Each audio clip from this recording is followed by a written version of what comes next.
Okay guys, today we got a rainy day and we didn't work very much.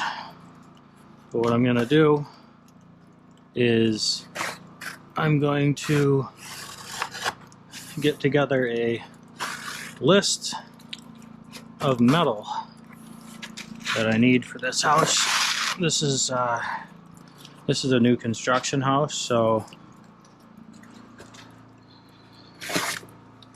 for this it's pretty easy to figure out what you need for the entire house and bend all the metal at once. That'll save some time.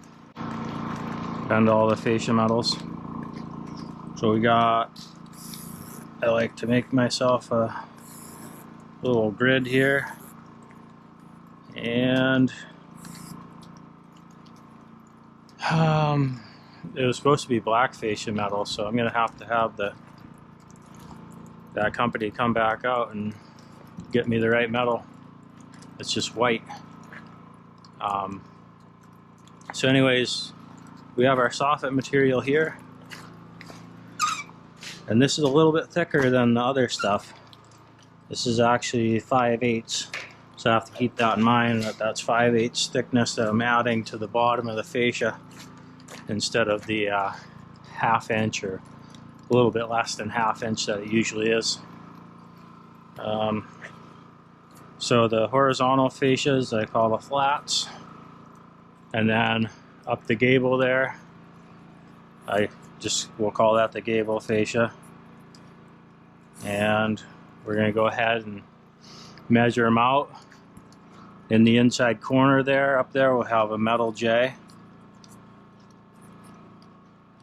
And then also around the garage doors, we're going to have metal J as well.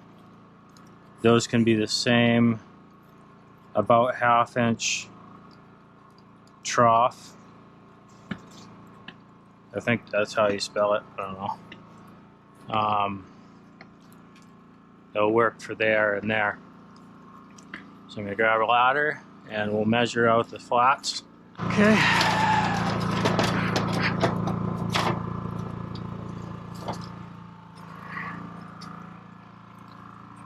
So just keeping in mind that the fascia is going to come down a bit.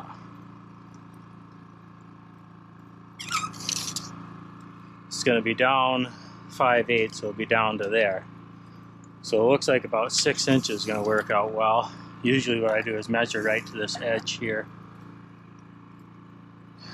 5 inches, so we could go 6 1/8. And I know that's consistent. That's going to be just like that. The 6 1/8 will be right there. And this will be 1.5 inches. So it's just an L bend for the flats.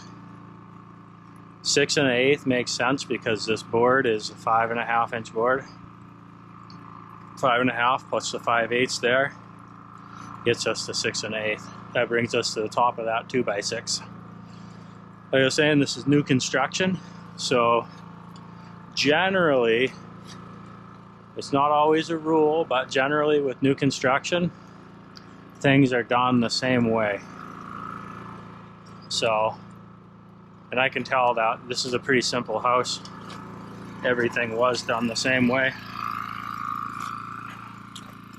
So I can go ahead and grab a few measurements and go ahead and bend all my fascia metals the same.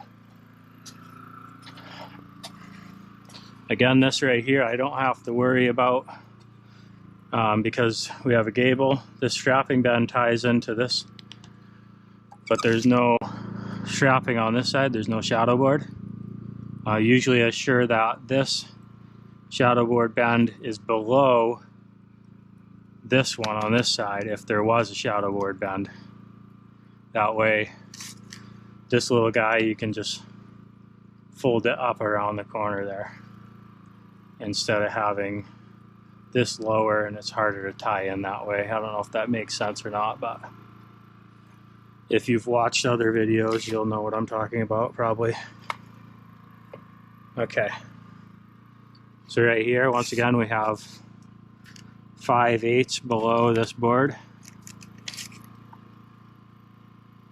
And tight is 4 1/4.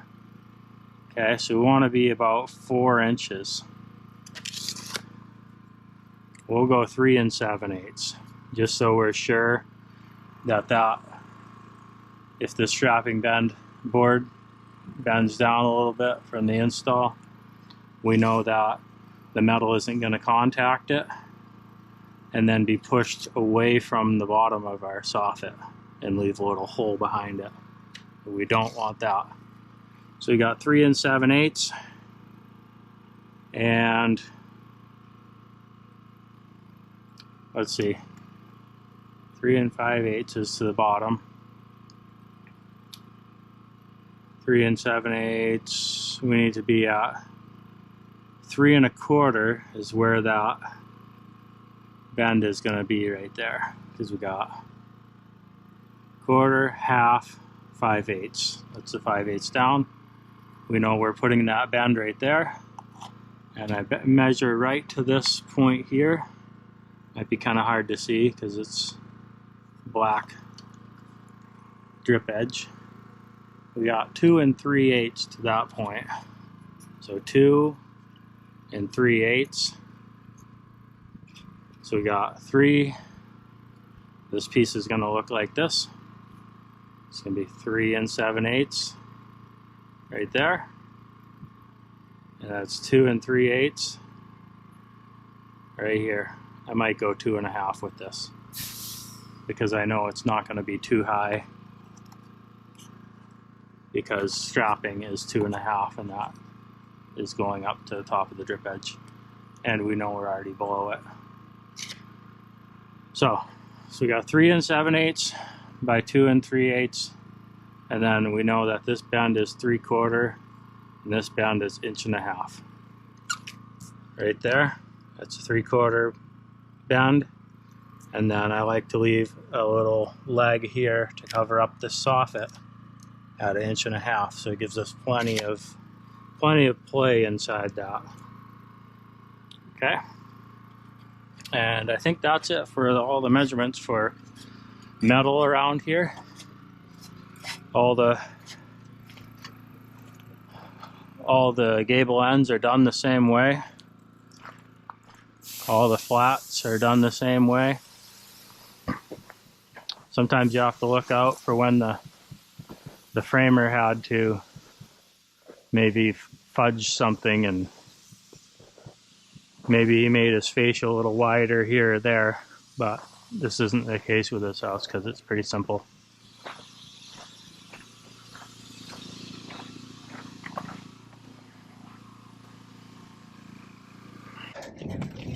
And again, I mean, this kind of stuff for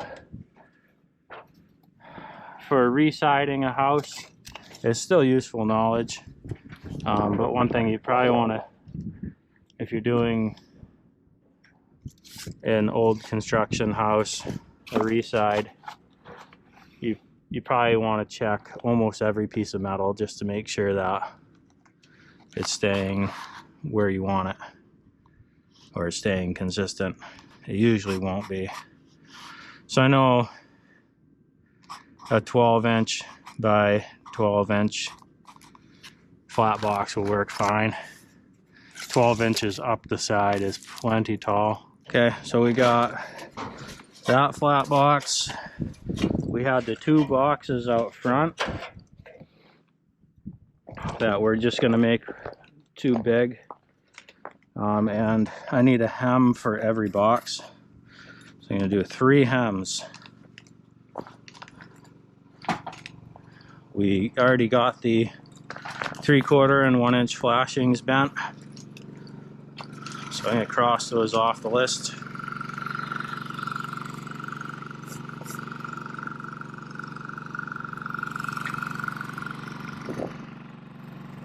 And here we go. Got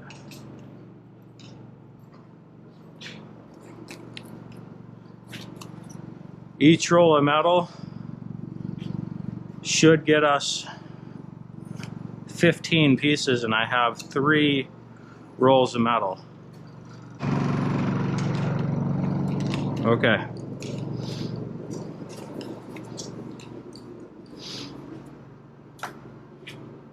There we go, there's all our metal. And I'm going to show you guys how I do this.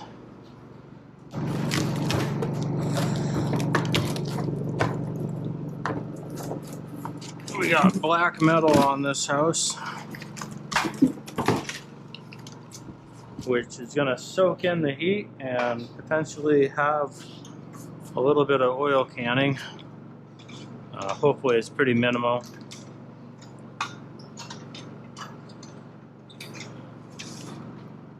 Not a whole lot I can do with that. I could do the slot, punch a slot in them and put a roofing nail and make sure every piece has room to grow. But then the problem with that is you're going to have a roofing nail in the bottom of this stuff and the slot also. So I'd rather just use these black trim nails that they gave me. I think it's going to look a lot nicer. So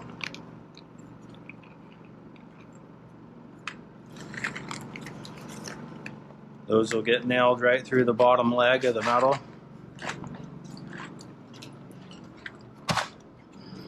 And it should look pretty nice. Alright, so we have, I'm gonna see if I can get 3 pieces out of one width, because one width is 24 inches. If a piece is less than 8 inches, then I can get 3 out of one width. If not, I'll get 2, and then 2 gable pieces and 1 flat piece probably. So we're gonna check on that right now. We got 3 7/8 for the first one. We'll call it 4 for now. It's just easier to do math. 4, then our 3/4 inch bend, which is, our piece is gonna look like this.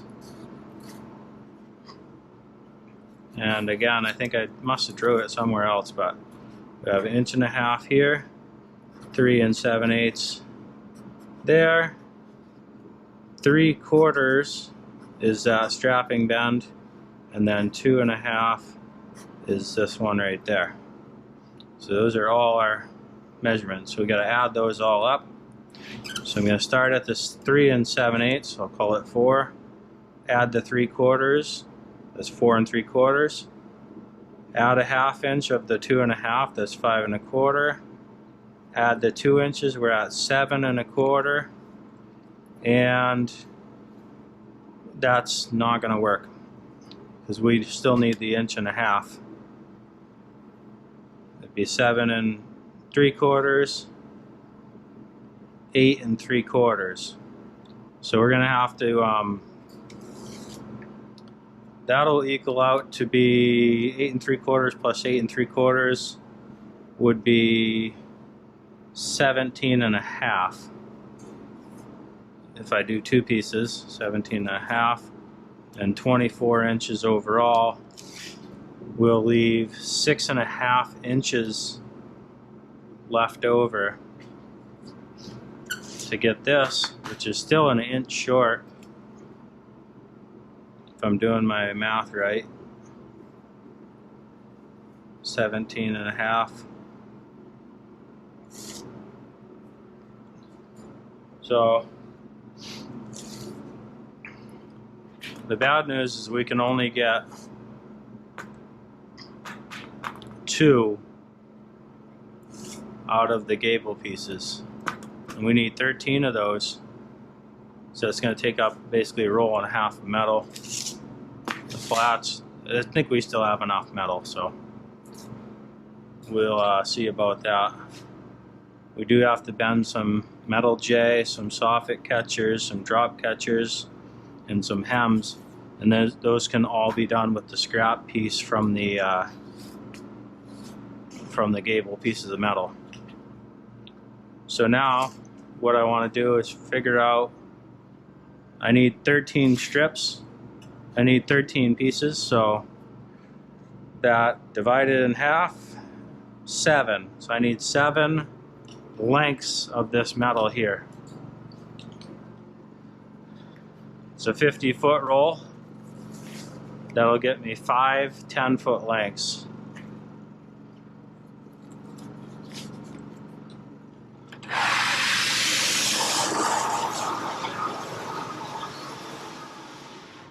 Foot is right there.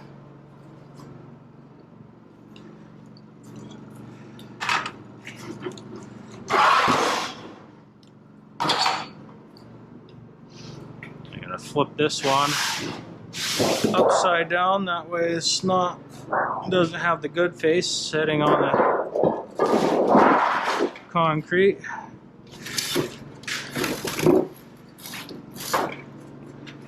Give myself a little bit of room to walk. There we go.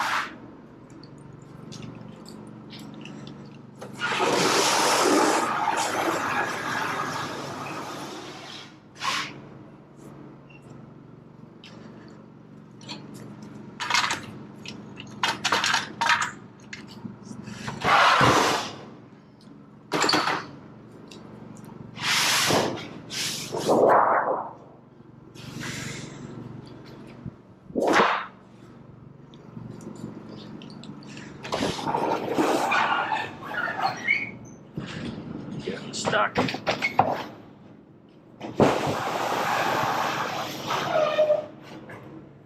There.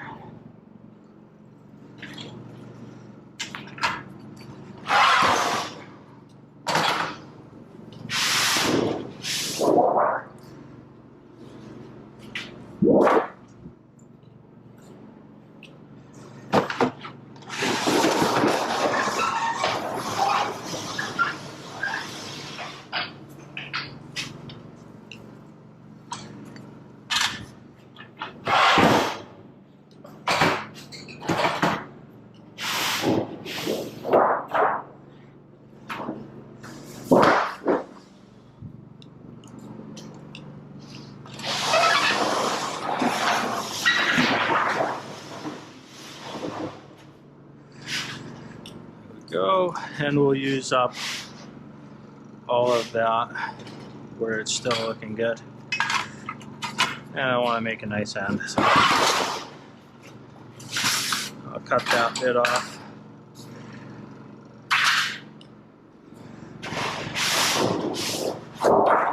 There's our 5 pieces, and you guys might not be able to see it, but I'm actually splaying my fingers out to not have such a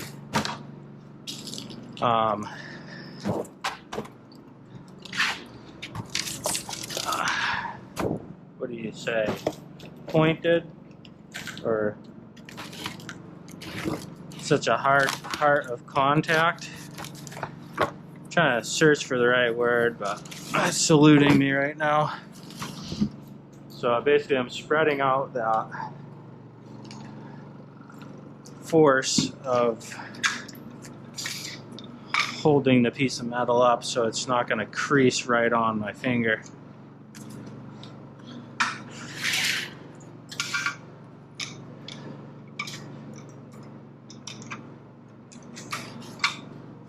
There.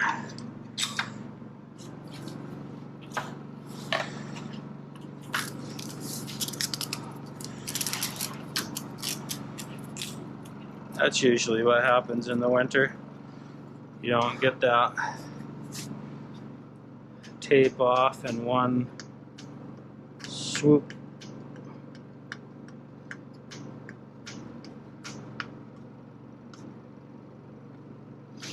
This time it's important because I can't just flip the metal over. This is the exposed side, so I have to get this tape off.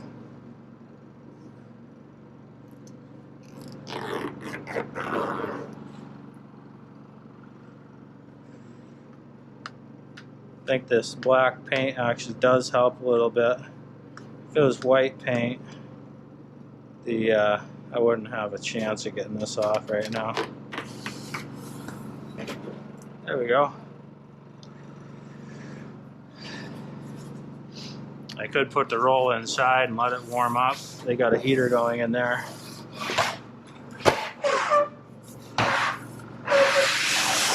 Then the tape would come right off.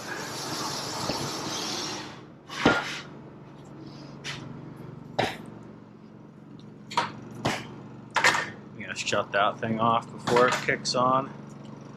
He's got plenty of air to work with.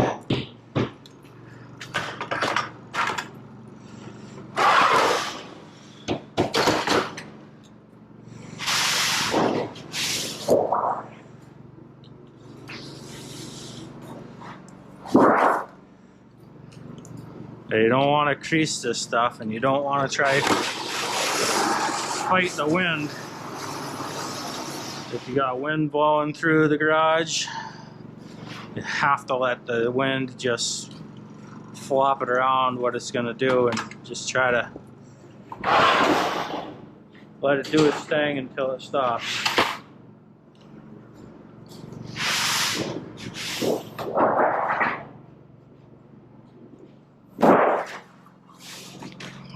Okay, there's our 7 pieces. I flip that back in because it tends to roll out, and then it'll start hitting here. Alrighty. So I'm actually gonna do this in two stages to get my pieces cut. The reason why is if I hang all the metal out here, it falls down and it hits this. When I cut it from this end, cut it from there, it hits right there, and that twist that large piece out, and it makes a bunch of ripples right along that cut edge. But if I cut out less at a time, then that piece doesn't exert enough force sideways to really ripple this cut very much. So what I'm going to do is I'm going to add the 2 pieces of gable metal together, and I'm going to cut off the little strip that's left over, which would be, okay, let's see, we have 3 7/8 and by 2.5 is the top measurement. We have 3/4, and then we have our 1.5 inches. I'll probably just use my tape. It's easier for me to do it this way. We'll go 1.5 inches plus 4, so we'll go 5.5, then back it off 1/8. 5 3/8. 5 3/8 plus 3/4 is 6 1/8. 6 1/8 plus 1/2 inch is 6 5/8. 7 5/8. 8 5/8 is the overall length. So we had 8 3/4 before. I mean, you guys just watched me figure that out twice now. This is 8 3/4 because I had added 4 inches instead of 3 7/8. So 8 5/8 plus 8 5/8 would be 16 plus 5/8 plus 5/8. So 5/8 plus 5/8 is 1.25 inches. So 16 plus 1.25 inches is 17.25. That's the overall length of the two pieces, the overall width of the 2 pieces. And now what I want to do is take away 1.5 inches because that Pro Cutoff wheel adds 1.5 inches. So if I go, it'd be 16 3/4 is that minus 1/2, so it's 15 3/4. 15 3/4 is where I want to cut. I don't know if you guys are following all that, but basically, yeah, I just have the two pieces, added them together, and then took away 1.5 inches. So 15 3/4. I'm going to handle all these pieces quite a few times, but I think it's a little faster to do it this way. I have my little bumper there, set it to 15 3/4, make sure my tape is nice and straight, and gotta go do it down this end.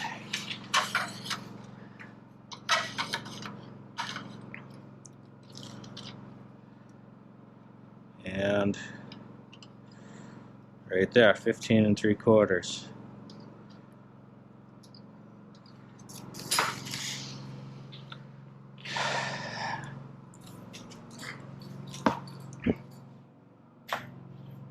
Now, I take my nail bags off so I can move around a little easier and to get rid of some weight here.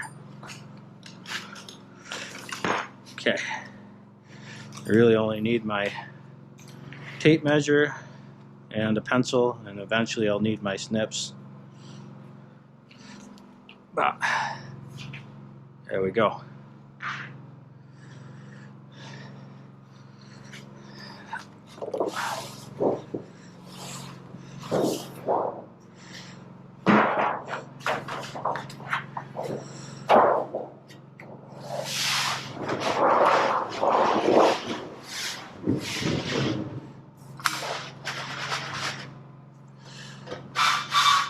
So I'm just sliding it back and forth to get that last little bit seated in.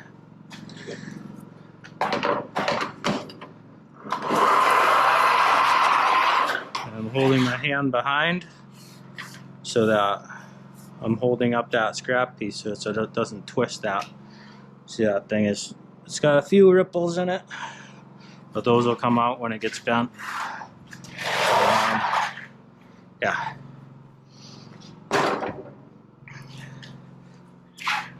And now the trick becomes where to put the scrap pieces.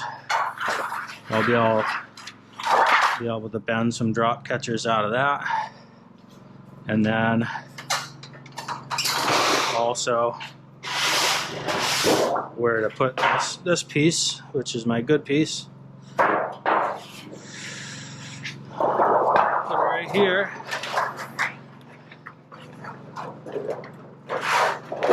Be nice to it. Okay.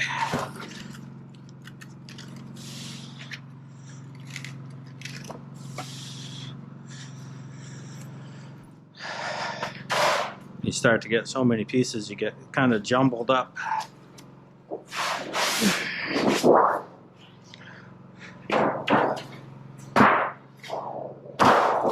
A lot of prep work to get these bent.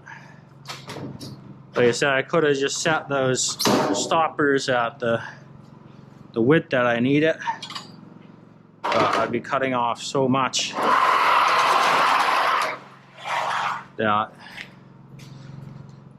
it just doesn't turn out as nice, not quite as nice in my opinion.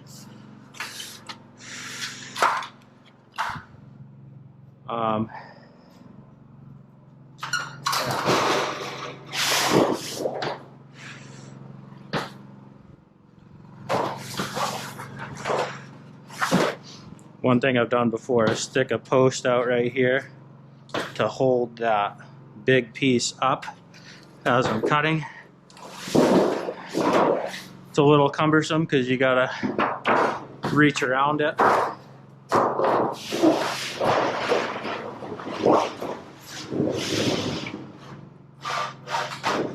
One time I tried to fold that leg in so that the metal wouldn't hit it when it fell down, but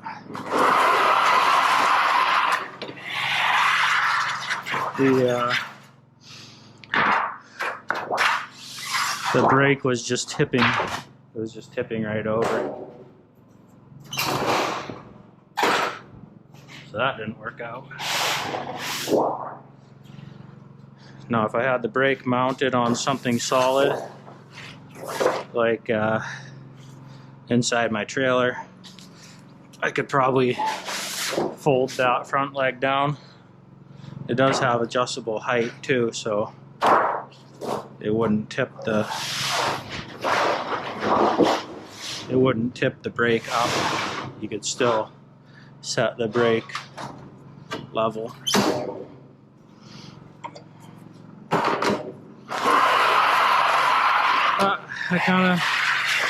I kind of just deal with it. Takes a little, maybe a few minutes longer, because I have to do this two-step process.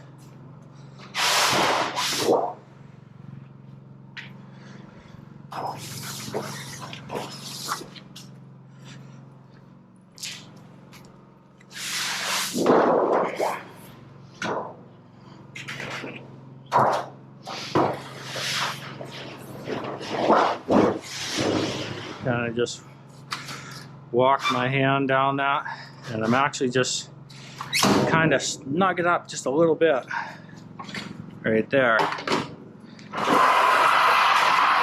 just enough where I could still slide that metal back and forth.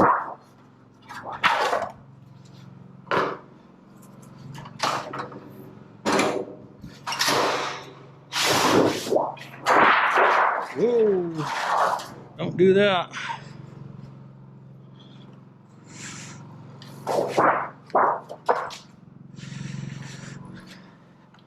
Couple more pieces.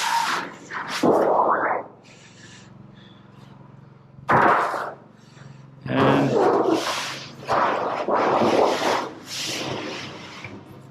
you guys will see what it looks like when I get to finish them up done.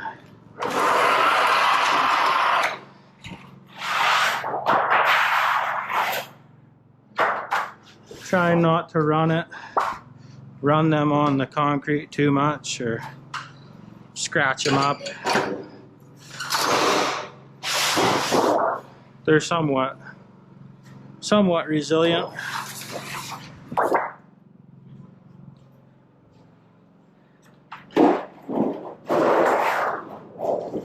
Flip this up this way.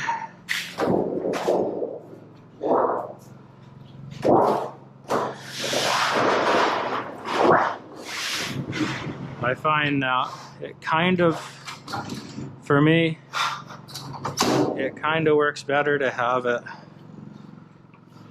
like this way instead of having the piece bent that way. So if it's rolled out just like that,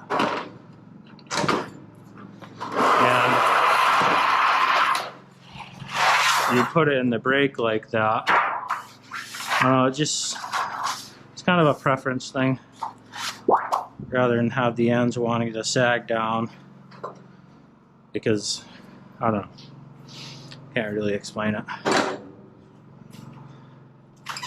Okay, so we have them all cut. I'm going to check that we're at our, I think we're supposed to be at 17 1/4.